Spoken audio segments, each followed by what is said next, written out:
aussi notre entreprise qui s'appelle Café Autonome. Et donc, je suis la quatrième génération dans la famille de Écoute. La famille, c'est un peu notre pièce. Ici, on va apprécier maintenant le Mexicain. Un très très bon Arabica, Arabica vert. En général, il faut savoir que les cafés d'Arabie sont toujours les cafés les plus aromatiques, ceux qui vont dégager le plus d'arômes. Et surtout le Mexicain, c'est un café qui est une fois acide, une fois amer, presque c'est un des. Et c'est pas peut-être le meilleur café du moment. Pas du tout. Quand on aime tous les cafés, c'est la qualité de trouver un bon café. Voilà. Alors le café, évidemment, on l'a mis en pure origine dans la première série.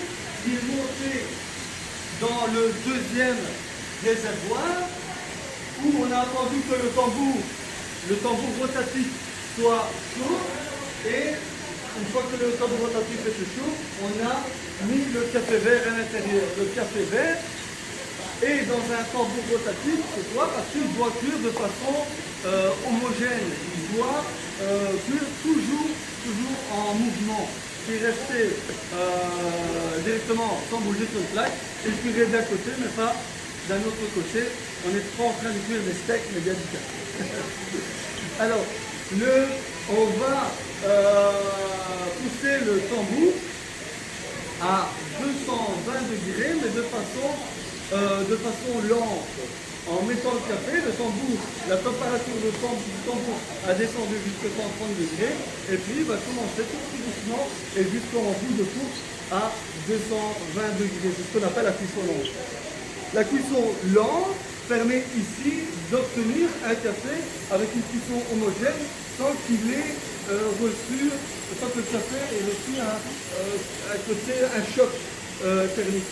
Et n'ayant pas subi de choc thermique, on va le ressentir dans la tasse de café et le café aura vraiment un arôme long mais pas désagréable en plus. Si vous avez la moindre question, coupez-moi, on est là aujourd'hui absolument pour ça, pour répondre à toutes vos questions et à toutes vos demandes. Et donc, voilà, n'hésitez pas, c'est l'occasion aujourd'hui de faire ça. 220 degrés, plus ou moins. Au plus haut, 220 degrés.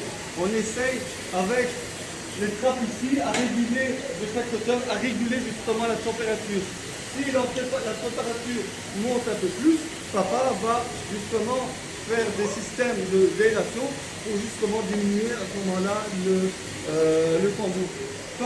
En général, ici, on sollicite tous les indices, et donc quand on fait 9, 10 tambours à la fois, il faut évidemment toujours surveiller la température.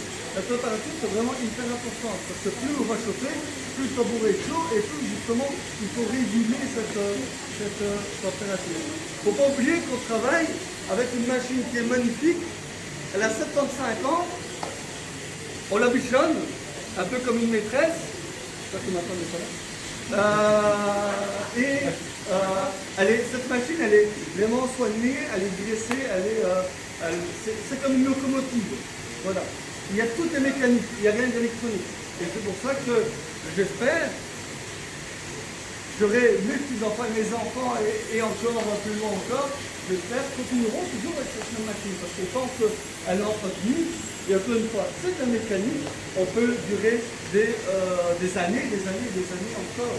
Donc voilà, c'est bien. Le café, il va cuire pendant, grosso modo, un petit quart d'heure. Chaque café a une cuisson différente. En fait, même le même café d'année en année peut avoir aussi une cuisson, une température et une longueur de cuisson différente.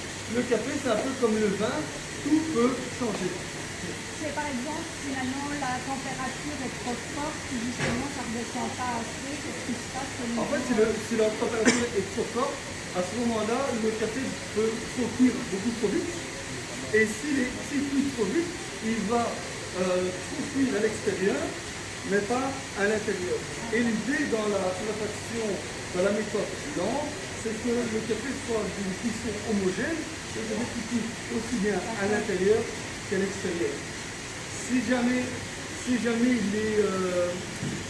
on le pousse trop fort, au finalité, au goût, il sera beaucoup plus amer.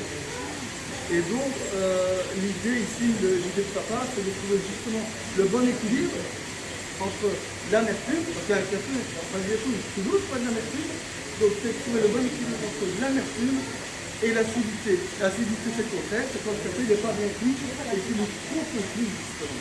Et c'est vraiment tout cet équilibre qu'il faut. C'est son rôle, en fait, à vraiment. Bon, moi, ça fait 12 ans que. Enfin, je l'ai plus bébé, mais je veux dire. Il ne me lève pas la main dessus, je suis encore à l'écolage. Je suis toujours à l'école. Est-ce qu'il y a d'autres questions?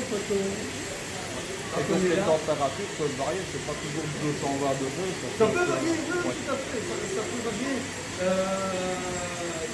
Par exemple, en hiver, il faudra attendre parce qu'on est quand même dans l'activité, donc ça nous calcule pas aussi. Donc, par exemple, en été, quand en plus fort de l'été, on va commencer à torréfier à 5 h matin. Pour justement pas torréfier trop tard dans la journée pour que ça chauffe trop vite aussi, quoi. Donc on est toujours. Le café c'est vivant. Et donc on est en fonctionnement, on fonctionne, c'est pas nous qui fonctionnons avec le café, c'est le café qui fonctionne tout au fait. Bon avec c'est comme le vin, vous goûtez régulièrement pour savoir comment vous alors nous on le goûte avant quand on le sapon, évidemment, mais on goûte quand il sort du sabot, on goûte déjà s'il est bien cuit. C'est déjà arrivé que par accident le café soit sorti trop noir. Ça arrive. Mais on le dit, par exemple, une fois, une petite anecdote, on a torréfié un peu trop un café. On s'est dit merde, ce café invendable, trop noir, on s'est dit on a arrêté la cuisson. Parce qu'à l'après de 10 secondes, on peut casser une cuisson. On le met quand même dans le camion ou dans le magasin, on le dit au client, attention, le café il est un peu trop torréfié, donc il sera beaucoup trop amer. Mais voilà, vous l'achetez en connaissance de cause et avec un prix réduit. Plusieurs semaines après, les gens ont redemandé la café. Et ah ouais, le café, même l'amertume était bonne, d'un accident. Les gens ont voulu qu'on fasse un tambour de café, un peu trop torréfié. On n'était pas trop fans, mais voilà. Il faut dire que c'était quand même un accident. Et on n'aurait pas pu l'assembler avec de... Oui, on peut, mais malgré tout, quand on assemble un café qui est trop amer, l'amertume va malgré tout toujours rester dans le goût du café. Il n'y a pas moyen de corriger avec un autre Si, mais ça, il faut vraiment beaucoup corriger pour cacher un défaut.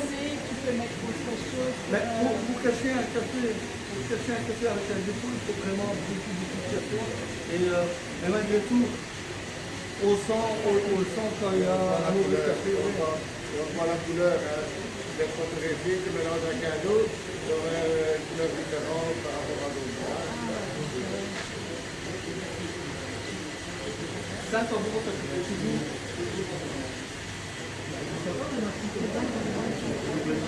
oui, ça existe, ça coûte évidemment une machine, bien que le tambour et le refroidisseur, ça s'appelle le refroidisseur ici, bien que ça, il faut minimum 120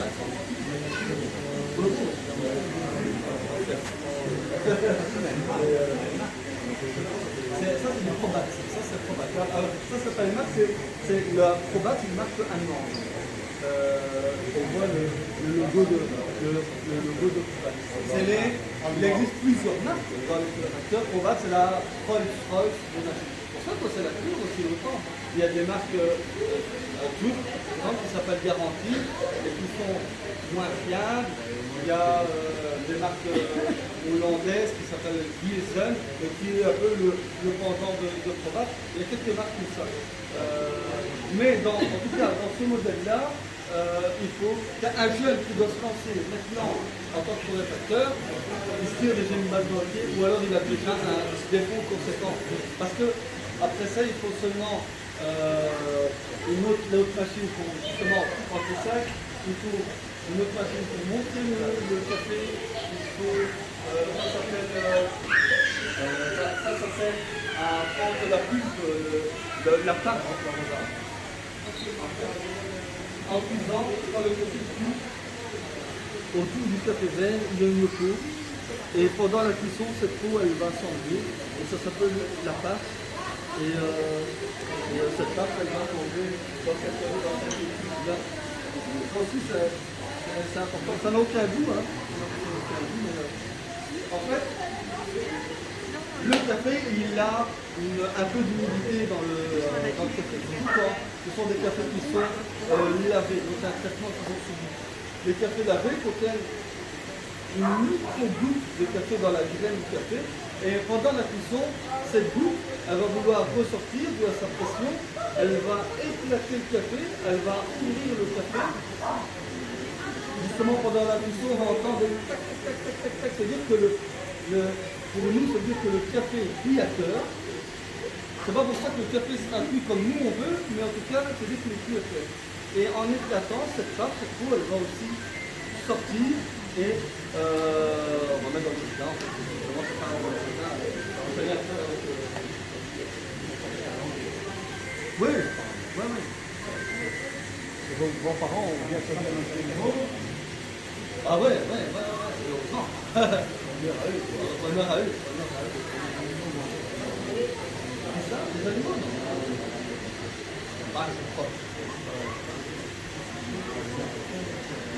Ouais, c'est vrai.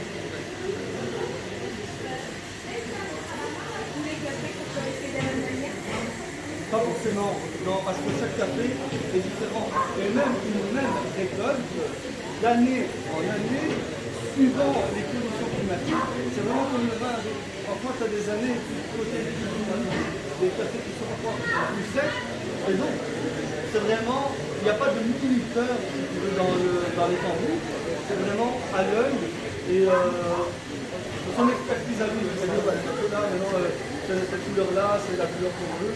Il y a certains cafés qu'on va laisser, comme un caracoli, qui est un café, pour qu'il soit fort, on va le laisser un peu plus longtemps. Et un maragogique, au contraire, on veut justement pas qu'il soit trop amer. Un maragogique, il faut qu'il soit doux et légèrement fruité, donc on va le laisser, on va pas le laisser brûler sur le temps. Chaque café, vraiment, a une... Nous en France, il y a plusieurs noms dans l'intégration, robe de moine. Ici, c'est robe de moine. C'est la torréfaction la plus équilibrée, on va dire ainsi. Quand c'est trop blond, en France, c'est beaucoup de blond. Hein. Et après, ça dépend de certains endroits. Mais plus c'est blond, plus ce sera acide. Plus c'est brûlé, comme en Italie, il torréfie parfois 2 fois. Donc, et là, c'est très noir. Et là, c'est le poil un peu plus amer. En Éthiopie, j'ai déjà vu, ils torréfient dans des grandes, énormes casseroles, à main, évidemment, avec les moyens qu'ils ont, et ils rajoutent de l'huile dedans pour accélérer la colorisation, la couleur et la cuisson.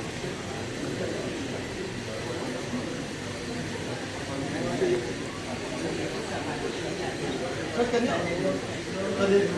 exactement. Exactement. Et encore une fois, de chaque pays, ça peut vraiment changer. Mais c'est vraiment le cas. C'est comme le vin. C'est des cépages. Et parfois, tu as le climat qui est très bon, pas trop d'ensoleillement, pas trop d'humidité, qui fait qu'on a 3 sacs.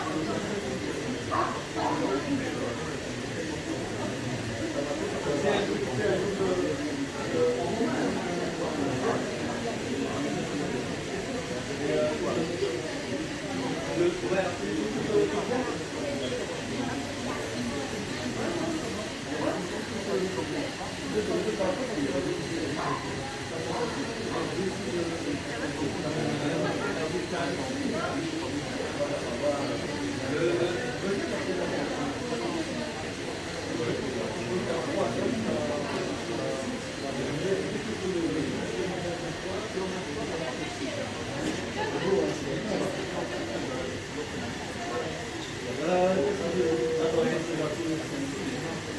Donc oui, le café est d'année en année.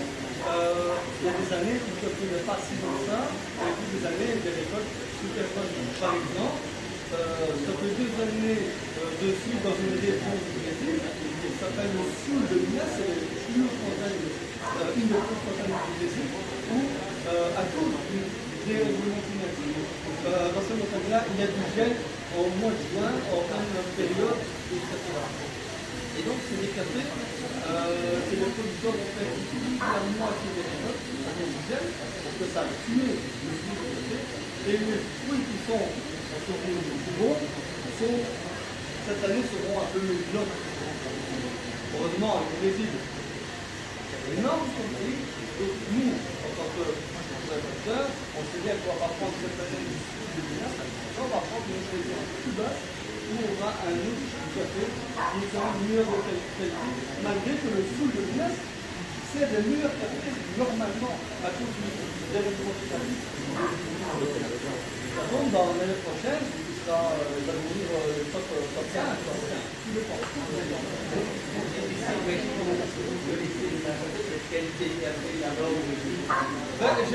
J'ai beaucoup de contacts. On a beaucoup d'informations. Alors, nous, personnellement, pour le moment, on travaille en direct avec le Venezuela. J'ai la chance de connaître la fille du producteur qui habite là-bas au Venezuela et qui produit ce café.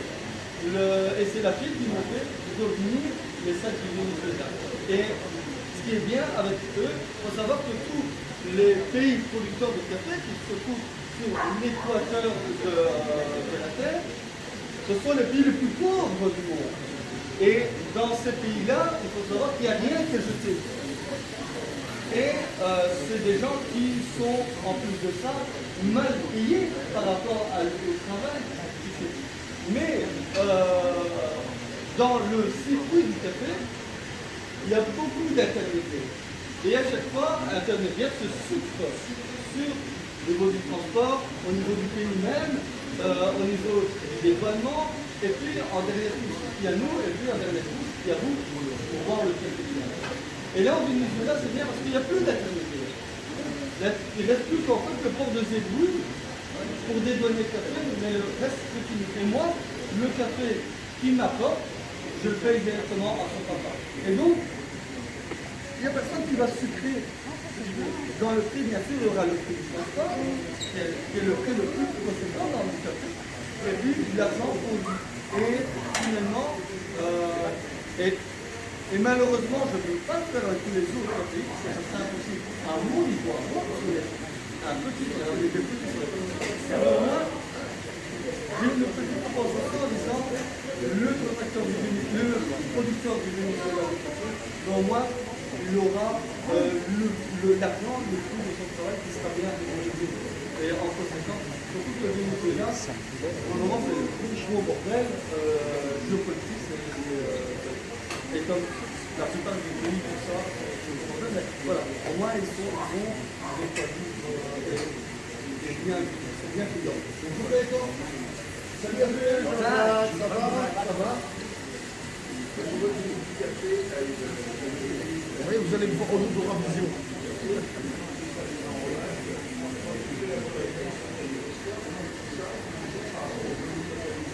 Ouais, ça dépend. Ça dépend, par exemple, on a une perte de 15 à 20%. Plus un café est traité par voie unique, plus la perte sera importante. Plus la voie sera sèche, moins la perte sera importante. Mais c'est mieux les voies uniques, parce que les voies uniques, le fait qu'on va purifier, ça va créer de la vapeur, cette vapeur va créer des arômes, et donc les cafés seront plus aromatiques. Donc les cafés lavés sont de meilleure qualité qu'un café, un café lavé, d'où son nom, il est pris effectivement, donc il est la crème, et il y a un calibrage, il y a la taille du grain, et c'est vraiment le café. Au final, on estime d'avoir nous, au contraire, on estime d'avoir une meilleure qualité. Au Napa, par exemple, avec un café sec, et là, on peut avoir parfois un défaut dans le café.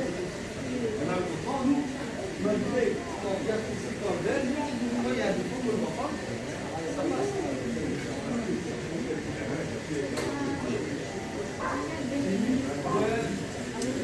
Mais ça, on prend jamais. Parce qu'il y a une dame de Slovénie, malgré qu'après c'est une en fait, c'est comme un désinfectant.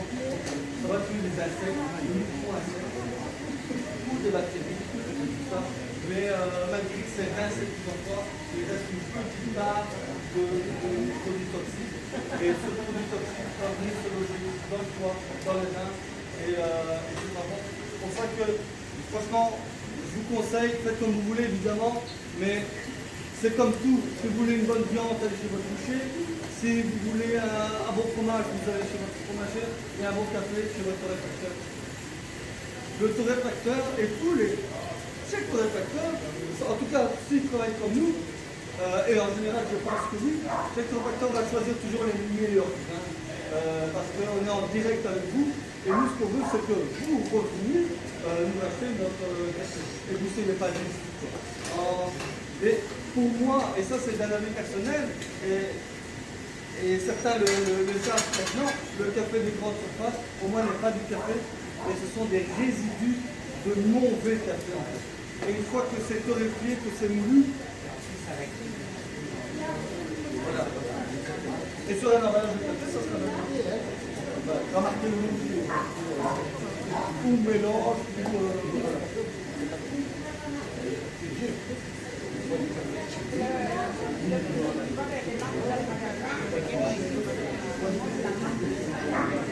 alors il y a la marque, mais aussi la qualité. En fait, ça c'est ça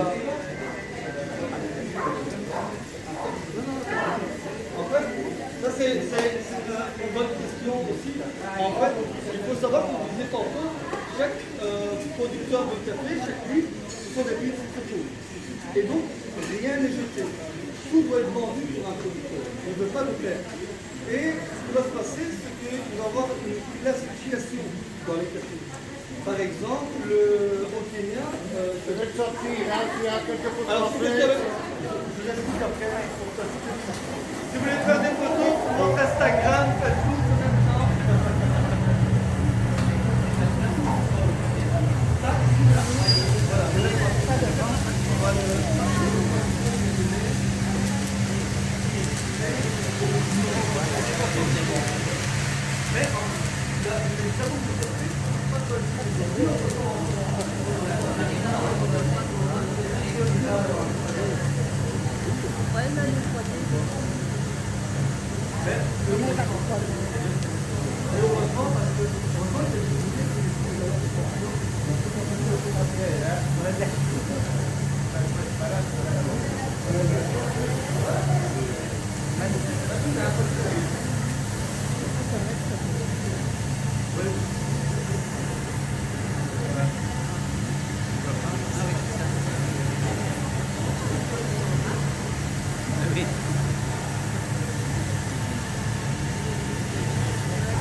ventilation en dessous, ils ont choisi le café, sinon on va continuer à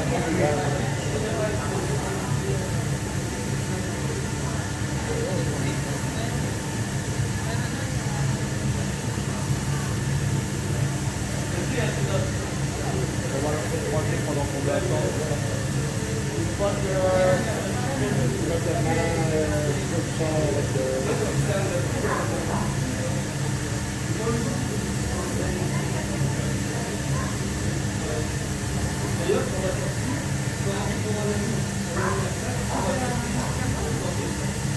Celui-là qui doit prendre le meilleur café du monde, mexicain.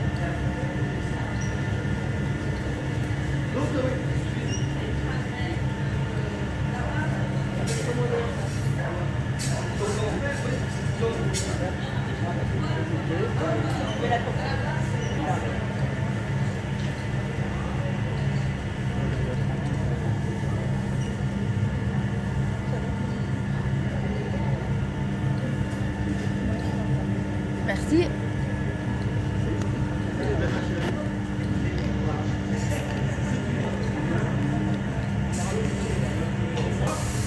En fait, tous les producteurs de café, comme je disais, ce sont des pays très très pauvres et justement, ce sont des pays où ils ne jettent absolument rien et tout est vendu.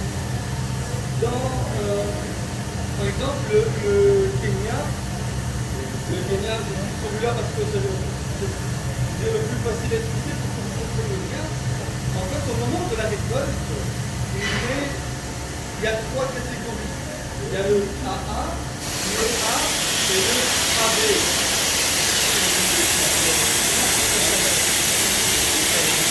ils sont blancs, ils remontent, et après,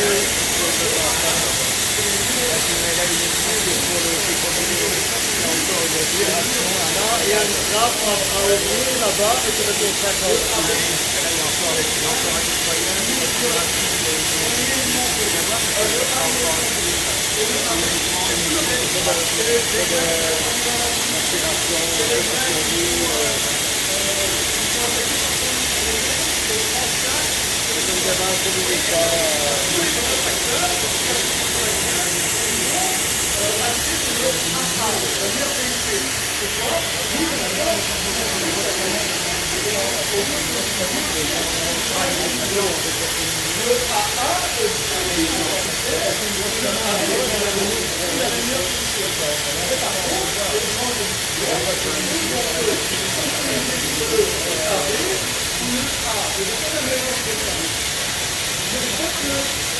Kenya, les grandes surfaces, c'est bon marché, et un Kenya, moi qui a un café gratuitement cher, n'est pas du tout pareil. Il y a tout appartement de Kenya, mais ce n'est pas le même café. Et il y a un jour, voilà, il y a un doigt dans la vie du patron, que le consommateur, en tout cas l'industriel, ne va pas dire comme c'est du Kenya, c'est une mauvaise qualité, il va donner la personne Kenya. Et le client va dire, tiens, ça c'est du Kenya là, c'est fait, ça doit être celui-là, c'est le moins cher. Et tous les pays ont de qualité, ont différentes catégories. Dans les pays comme en Éthiopie, ça des grades 1, grade 2, grade 3, et etc. Après des lettres. Et nous, en tant que producteurs, on essaye le plus possible de la qualité, justement. C'est pour ça qu'on n'a pas peur de vous montrer en 5 les sites sont ouverts. Et comme nous, généralement, nous, le café avec nous, vous trouvez que c'est bien ce que c'est là, et c'est pas un mauvais café que vous faites. C'est pas du tout le problème.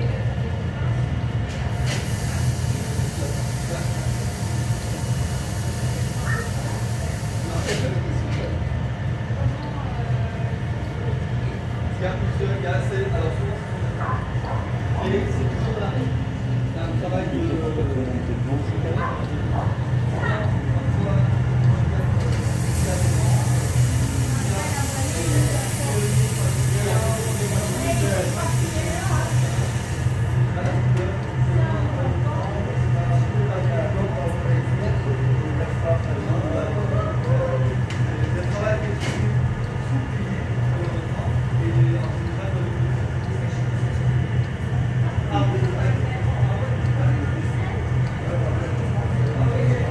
L'origine, c'est C'est 60.